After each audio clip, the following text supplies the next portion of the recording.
Yes hello friends, we are active now guys. आज के इस वीडियो सेशन में अपन बात करेंगे आपके बीएसटीसी डीएलएड फर्स्ट ईयर से रिलेटेड जो भी आपके पर्यावरण अध्ययन से जुड़े हुए महत्वपूर्ण जो प्रश्न होंगे, यानी कि 2024 के जो प्रश्न पत्र में जो आपके छपने वाले होंगे उन प्रश्नों के बारे में साथियों बात करने वाला हूं। जी हाँ साथियों, बगैर देर की इस वीडियो की शुरुआत करते हैं और महत्वपूर्ण उन प्रश्नों को जानते हैं। जी हाँ साथियों, सीधी बात नो बकवास, आपको लिए चलता हूँ सीधा का सीधा प्रश्नों की ओर। ठीक है साथियों, तो फर्स्ट ऑफ ऑल अपन बात करेंगे साथियों।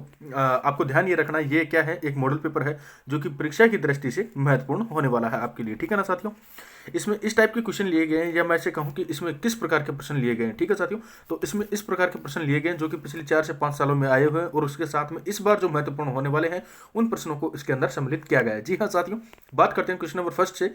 संतुलित भोजन से आप क्या समझते हैं? सीधी सी बात है, सभी घर वाले भी कहते हैं या अपने अड़ोस पड़ोस के जितने भी लोग बाग हैं वो सभी कहते हैं, क्या कहते हैं कि ठीडा खाओ चैन पाओ। ठीक, समझ के फंडामेंटल। संतुलित भोजन से क्या मतलब? ठीडा को खाओ चैन पाओ, समझ के मतलब।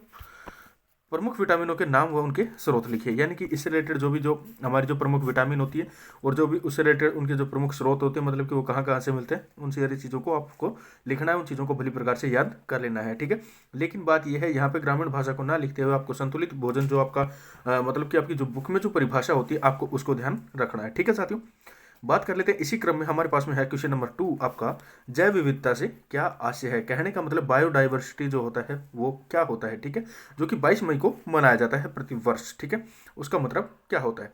नेक्स्ट आता है हमारे पास में क्वेश्चन नंबर 3, रिकेट्स रोग से क्या आशय? मतलब जो रिकेट्स रोग होता है वो किससे फैलता है, या मान लीजिए इससे कौन सी चीज़ें हैं जो हमारी बॉडी की प्रभावित होती हैं, या इनसे कौन सी ऐसी चीज़ें हैं जो हमारे शरीर के लिए हानिकारक हैं, या मान लीजिए इससे होने वाली कौन कौन सी ऐसी जैसे प्रजातियां हैं, जैसे मान लीजिए मानव है, पशु है, वनस्पति है, किसको इससे खतरा होता है। ठीक है, किसे? रिकेट्स रोग से। आपको उस चीज़ के बारे में डिटेल से जान लेना है। क्वेश्चन नंबर 4 आता है, अरुणाचल प्रदेश पर वन व पशुपालन की टिप्पणी लिखिए। क्योंकि साथियों आप जानते हैं अरुणाचल प्रदेश कहूँ या असम कहूँ या पश्चिम बंगाल कहूँ, उस साइड में क्या है ना कि साथियों वहाँ पे वन बहुत ज़्यादा बहुतायत मात्रा में मिलते हैं। ठीक है साथियों, आप भली प्रकार से जानते हैं, आपने पढ़ा भी होगा पर्यावरण में। आप अगर किसी भी कंपटीशन एग्जाम की तैयारी कर रहे हैं तो आपने जीके और जीएस के बारे में आप भली प्रकार से वहाँ पे पढ़ते हैं, तो वहाँ पे इन चीज़ों को देखने के लिए आपको मिल जाता है। ठीक है साथियों, आप उन चीज़ों के बारे में जानते भी होंगे, तो आपको उसके बारे में कोई भी एक कमेंट लिखना है। ठीक है, बात कर लेते हैं क्वेश्चन नंबर 5 के बारे में। जल प्रबंधन में महिलाओं की भूमिका क्या है? यानी कि कहने का मतलब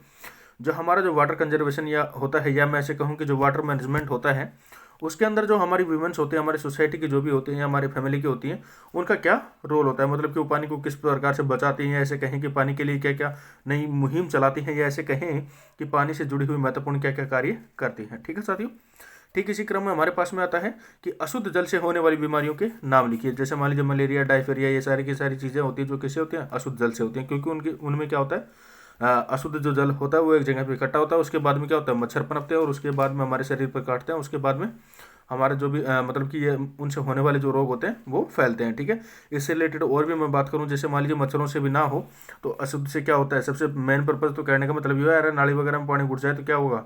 स्मेल आएगी। ठीक है, तो उससे रिलेटेड जो भी चीज़ें हैं उनके बारे में एक्सप्लेन करना है आपको। नेक्स्ट आता है क्वेश्चन नंबर 6, यानी पोर्टफोलियो क्या है? साथियों पोर्टफोलियो के बारे में बात करता हूँ यहाँ पे। इसमें हमारी जो कक्षा है, या मैं ऐसे कहूँ कि हमारी जो क्लास है, इसके दौरान कुछ महानुभाव ऐसे भी होंगे जो पोर्टफोलियो के बारे में इसके बारे में सोच रहे होंगे कि जो शेयर मार्केट वाला पोर्टफोलियो आता है वो वाला।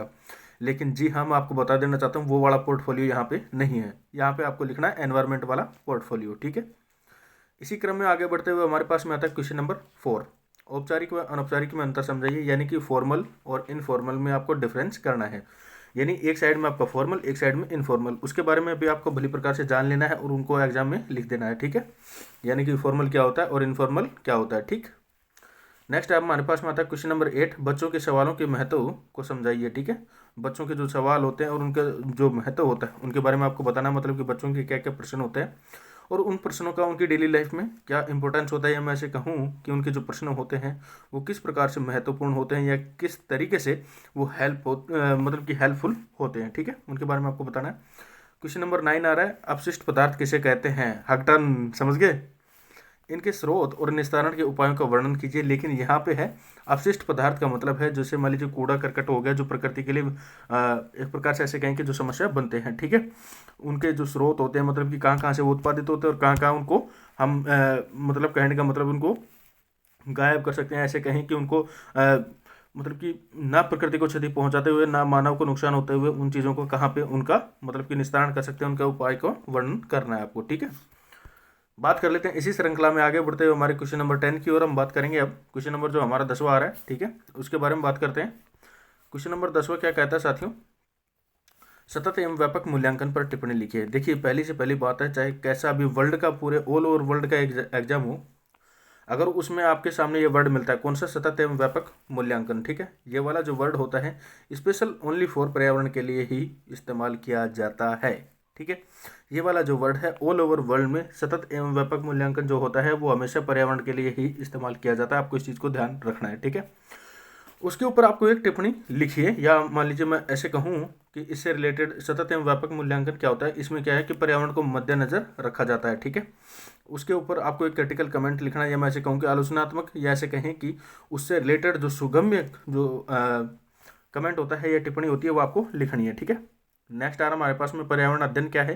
कहने का मतलब जो हम बुक पढ़ रहे हैं या हम जो चैप्टर पढ़ रहे हैं जो भी इससे रिलेटेड है उसका मतलब आपको समझाना है कि आखिरकार पर्यावरण अध्ययन क्या होता है। कहने का मतलब एनवायरमेंटल जो हमारी स्टडी होती है आखिरकार उसका मतलब क्या होता है, मतलब हम किसको कहें एनवायरमेंटल स्टडीज। तो आप भली प्रकार से जानते हैं हमारे आसपास जो चारों तरफ क्या है, कोई भी एक आवरण है। ठीक है, उस आवरण को क्या कहते हैं अपन, उसी को अपन कहते हैं पर्यावरण। ठीक है, और इसकी विशेषता व उद्देश्य, मतलब इसकी क्या क्या स्पेसिफिकेशंस है, इसकी क्या क्या क्वालिटीज़ हैं। ठीक है, उसके साथ में उसके एम्स हैं या उसके जो भी लक्ष्य हैं या उसके उद्देश्य हैं उनको आपको एक्सप्लेन करना है भली प्रकार से। ठीक है साथियों, ठीक इसी क्रम में अपन आगे बढ़ते हैं और हमारे पास में आता है क्वेश्चन नंबर 12, मतलब 12, vitamin A B C D के।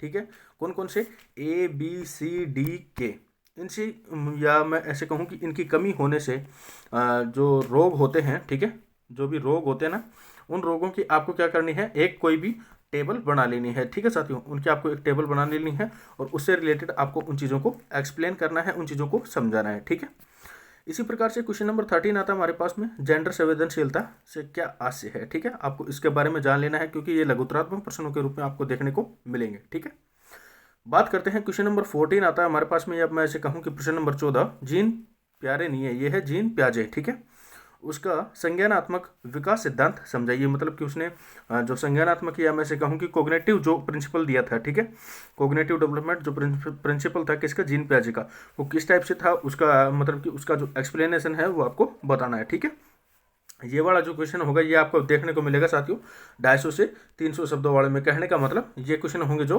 8 नंबर से रिलेटेड होने वाले हैं। ठीक है, आपको इनको ध्यान रखना है, निबंधात्मक के रूप में देखने के लिए मिलेंगे आपको। ठीक है, मतलब अगर ये ना दिया जाए तो आपको अथवा में दे दी, जैसे मान लीजिए जो वाइगोत्स्की है उसके रचनावादी जो सिद्धांत है, या मैं ऐसे कहूँ कि जो उसके कंपोजरी जो प्रिंसिपल हैं वो कौन कौन से हैं या वो क्या होता है। ठीक है, क्वेश्चन नंबर 15 आता है इसी प्रकार से, पर्यावरण अध्ययन शिक्षण में एक पाठ योजना बनाओ। जैसे मान लीजिए आप लेसन प्लान बनाते हैं, आप भली प्रकार से जानते हैं कि लेसन प्लान जो आपका लेसन प्लान होता है वो किस टाइप से डिज़ाइन किया जाता है या किस टाइप से आप उसको बनाते हैं। आपने फाइल खूब प्रकार से भरी होगी अच्छे तरीके से, आपने आपकी जो भी इंटर्नशिप हुई होगी वहाँ पे आपने खूब ज़्यादा उसके लेक्चर दिए होंगे, या अगर मान लीजिए कुछ महानुभाव ऐसे भी हैं जो गए नहीं होंगे स्कूल भी, ठीक है, क्योंकि जाना ही नहीं है, एक बार जा करके वहाँ पे इंटर्नशिप के दौरान ज्वाइनिंग कर दी और उसके बाद में बस फिर लास्ट में जाके फरा लेके आ गए और जाके कॉलेज में सबमिट कर दिया।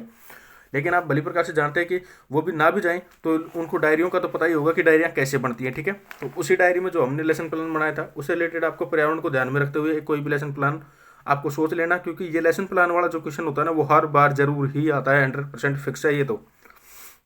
या मान लीजिए इससे रिलेटेड दूसरा क्वेश्चन मिल जाए, प्रश्न पत्र निर्माण के लिए ब्लूप्रिंट क्यों बनाया जाता है, एक ब्लूप्रिंट तैयार कीजिए। अब देखिए साथियों, इससे रिलेटेड आपको एक हिंट देता हूँ, ब्लूप्रिंट क्या होता है। अगर मान लीजिए आपने कंपटीशन के लिए भी इस्तेमाल नहीं किया हो या और कहीं भी नहीं इस्तेमाल किया हो कि भाई ब्लूप्रिंट क्या होता क्या है, तो आपको एक चीज़ ध्यान रखनी है, वो क्या है, ब्लूप्रिंट मान लीजिए आप 10th क्लास में थे, आपकी जो डेस्क वर्क आती थी वहाँ पे सॉल्व्ड पेपर्स आपको मिलते थे, उसी के साथ में आपको लिखा हुआ होता रहता था कि ब्लूप्रिंट पर आधारित। कहने का मतलब जो कि परीक्षा के आधारित जो महत्वपूर्ण होता है ना उसी को ब्लूप्रिंट कहा जाता है। जब मान लीजिए ऐसे समझ लिया आप, छोटे छोटे जो कोड होते हैं ना, जैसे स्टेनो बोलते हैं उनको, जैसे छोटे छोटे जो कोड होते हैं उनके माध्यम से पूरी लाइन का मीनिंग समझ आना, वो होता है आपका ब्लूप्रिंट कहने का मतलब। ठीक है, इससे रिलेटेड खाद्य संरक्षण क्या है, यानी कि जो फूड कंजर्वेशन होता है वो क्या होता है। ठीक है, खाद्य संरक्षण को कैसे करेंगे, या मान लीजिए उसका किस तरीके से किया जाता है, मतलब कि खाद का जो संरक्षण होता है वो किस टाइप से किया जा सकता है। ठीक है, उसको आपको एक्सप्लेन करना है, आपको समझाना है। क्वेश्चन नंबर 17 आता है इसी क्रम में, सुरक्षित संरक्षित क्षेत्र से क्या तात्पर्य है। कहने का मतलब जो संरक्षित मान लीजिए, सुरक्षित क्षेत्र मान लीजिए, उससे क्या तात्पर्य है, उससे क्या मीन्स होता है या उसका क्या अभिप्राय होता है। ठीक है साथियों। ठीक इसी प्रकार से क्वेश्चन नंबर 18 आता है हमारे सामने, कुपोषण से होने वाले रोगों के नाम लिखिए। मतलब कि जो कुपोषण, या आप भली प्रकार से देखते होंगे कि मतलब अपने आसपास के एनवायरनमेंट में आपने कहीं ना कहीं देखा होगा कि काफ़ी सारे जो बच्चे ऐसे होते हैं कि खाते बहुत ज़्यादा हैं लेकिन उनकी जो हेल्थ है वो कभी हो नहीं पाती है। मतलब वो उनमें कुपोषण नहीं कह सकते अपन, लेकिन कुपोषण किनको कहेंगे।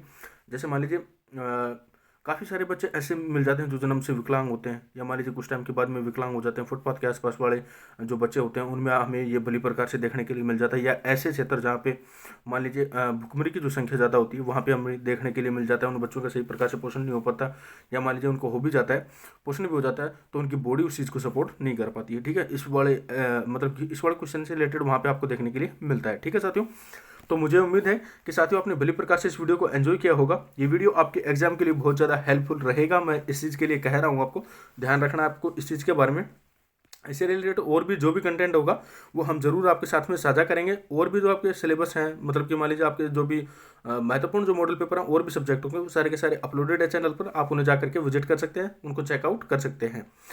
और साथियों अगर आप फर्स्ट टाइम पे विजिट कर रहे हैं तो चैनल को सब्सक्राइब कर लेना है। आपको ये वीडियो जानकर या देखकर कैसा लगा, कमेंट सेक्शन में आपकी राय जरूर साझा कीजिएगा।